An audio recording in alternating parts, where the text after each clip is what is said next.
Magandang araw sa ating lahat mga boxing fans saan mang panig ng mundo. Ang labanan o bakbakan na ating tatalakayin ngayon, ito po ay sa pagitan ng ating kababayan na si Marlon Tapales kontra po sa Japanese fighter na si Yokinori Oguni.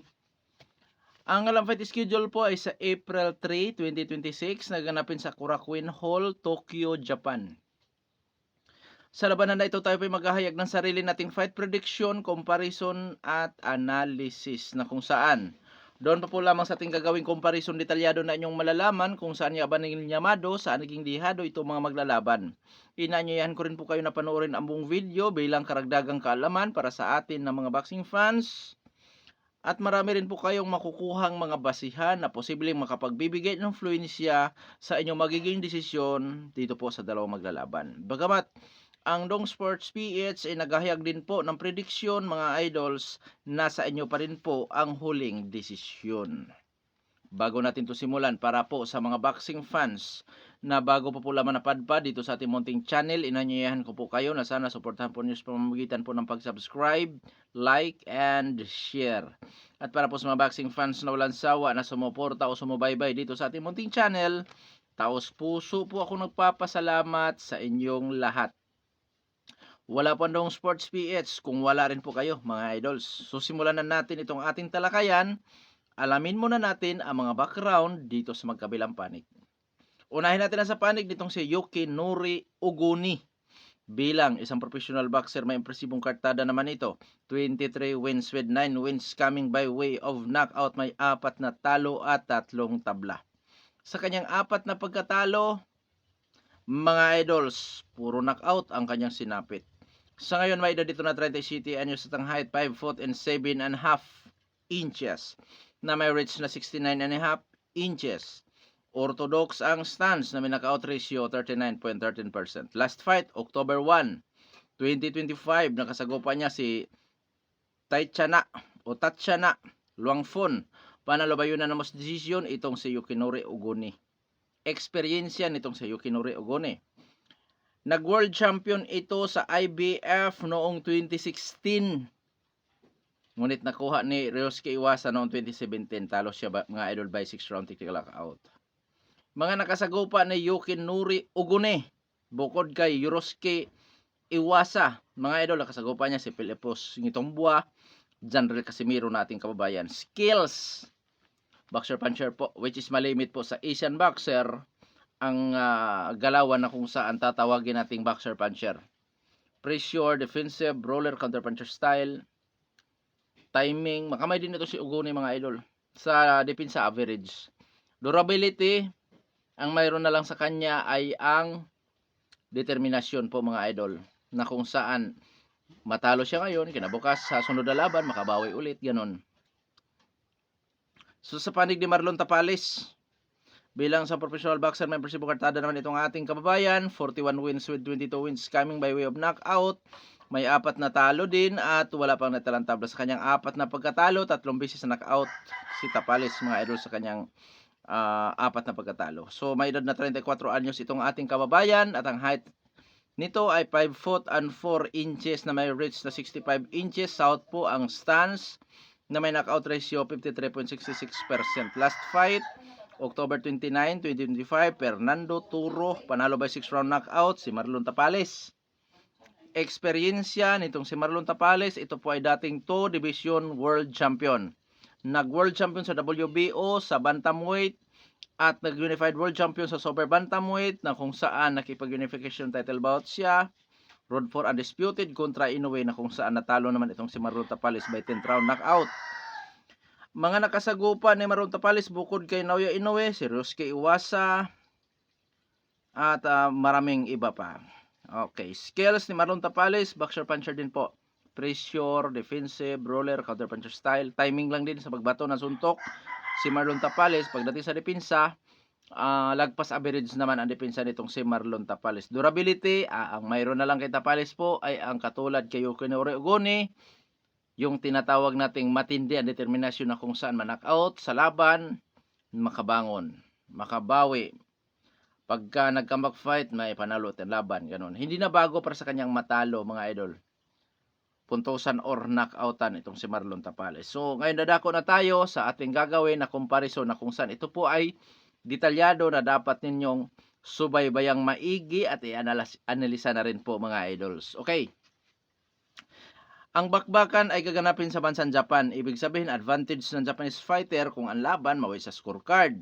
Closed fight dahil delikado na baka mapolitika itong ating kababayan, which is malimit po. Talaga nangyayari yan. So, disadvantage kay Marlon Tapales ang kanyang pagdayo at advantage naman para sa Hapon na siya ang dinarayo. So, ngayon sa ranking naman ng BoxRec, dito po sa Super Bantamweight Division, out of 1,443, rank 70 si Ogoni, rank 7 naman itong si Marlon Tapales. So, mga idol, malayo po ang agwat sa rankings. Ngayon, dadako naman tayo sa physical na appearance. Unahin natin sa edad. 34 anyos si Tapales, 37 anyos si Ogoni. Sulipas sa prime si Ogoni. Si Tapales naman, mga idol, nasa kanyang prime pa, which side of the 34. Height, mas matangkad po itong si Ogoni ng 3.5 inches. Sa reach, 4.5 inches. So, height and reach lamang po ang Japanese fighter. Sa panig naman itong ating kababayan, bumawi sa knockout ratio na kung saan umabot sa 53.66%. Samantalang si Ogoni may knockout ratio na 39.13%. So, height and reach, advantage ng Japanese fighter. Sa power, bumawi si Kabayan. Lamang siya sa lakas. Oo. So, sa activity fight, parang aktibo. Sa eksperyensya. Mga idol, sa eksperyensya, hindi ko pwedeng maliitin si Ogoni. Dating world champion din yan eh. At si Yukinoro Ogoni, mga idol, natalo din ito kay Yorosuke Iwasa na kung saan itong si Tapales natalo din. Tinalo din yan ni Yorosuke Iwasa by technical knockout po, mga idol. Pero ganun pa man, bagamat hindi ko minamaliit ang experience ni Yukinori Ogoni, 55-45 in favor of Marlon Tapales. Kasi si Marlon Tapales po talaga, mga idol, nag 2 division world champion. At syempre, hindi po mga basta-basta ang kanya nakasagupa, lalo na sa laban niya kay Inoue. Oo. Skills, parehong boxer puncher. Dito, mga idol, kung magamit ni Yukinori Ogoni ang kanyang distansya, na kung saan lamang siya sa height, lamang siya sa reach, delikado sa Tapales sa puntusan. Ngunit kung makadikit sa Tapales, doon naman delikado si Yukinori Ogoni na matatama ng mga solido. Oo, doon naman siya delikado. Matama ng solido at pwede maging dominante si Tapales sa laban gamit ang power.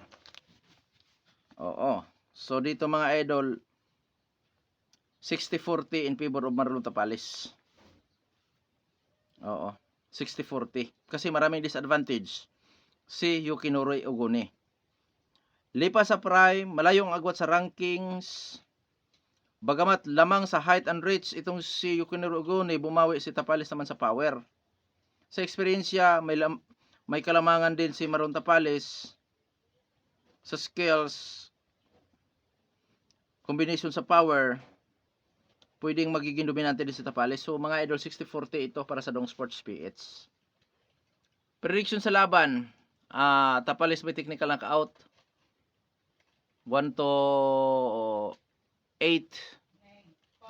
Ngunit, this is boxing, anything can happen. Posibleng ang mangyayari dyan, mga idol, hindi sasabay si Yukinori Ogoni. Na kung saan makasurvive itong si Yukinori Ogoni sa mga pamatay na suntok ni Tapales. Kumbaga, mga idol, hindi mapuruhan ni Tapales dahil magalaw na boksingero si Yukinori Ogoni. At mapanatili na Yukinori Ogoni ang distansya.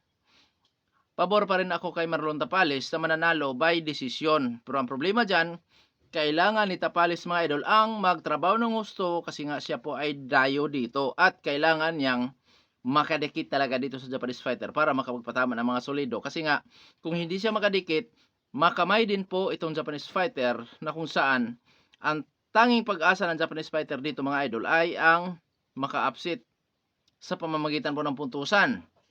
At syempre, mga idol, this is boxing, anything can happen. Bagamat mababa ang knockout ratio at hindi kilala knockout artist itong si Yukinori Ogoni, delikado din si Tapalis na mapuruhan dyan mga idol. Kasi sa Tapalis, ano rin mas marami ang talo niya by technical knockout kaysa natalo lang siya sa puntusan. Si Ugone talaga, bawat talo niya knockout. So yun po mga idols, na kung saan sa laban na ito, bagamat dihado ang Japanese fighter, may pag-asa, may tsansa pa rin ito mga idol na maka-upset kay Tapalis sa pamamagitan po ng desisyon or sa puntusan. Pero sabi ko nga, kahit hindi yan knockout artist, this is boxing, anything can happen. Posible din na madali si Tapalis dyan. Pwede mo knockout din si Tapalis, siguro mga idol mangyari. Kung mangyari man, doon yan sa later rounds. Kung sakaling mangyari, later rounds. Kung 12 rounds ito, so doon yan sa 10, 11, 12. Oo. Pero tandaan natin na si Tapalis po, matibay pa yun hanggang 12 rounds.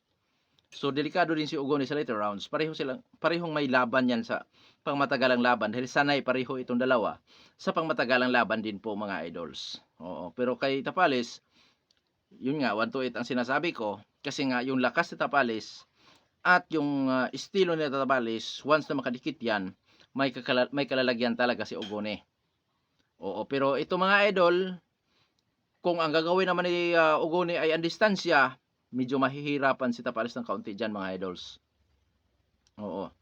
Mahihirapan siya na makapagpatama ng solido. Kaya may tendency, may tsansa na ang laban ito sa puntusan. At kailangan ni Tapalis ang magtrabaho ng husto pagka magkaganon ang laban.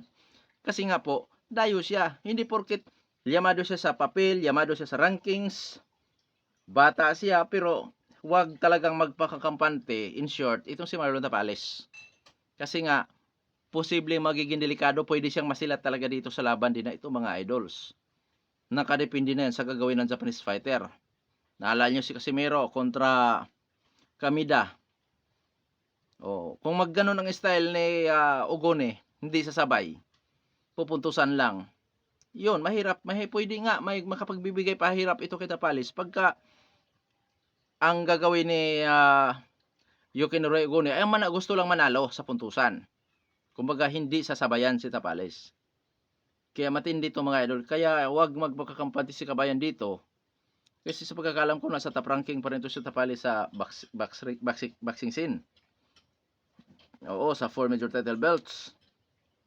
Kaya, huwag siya magpakakampante. Baka siya masilat dito. Tulad ni Casimero na nasilat.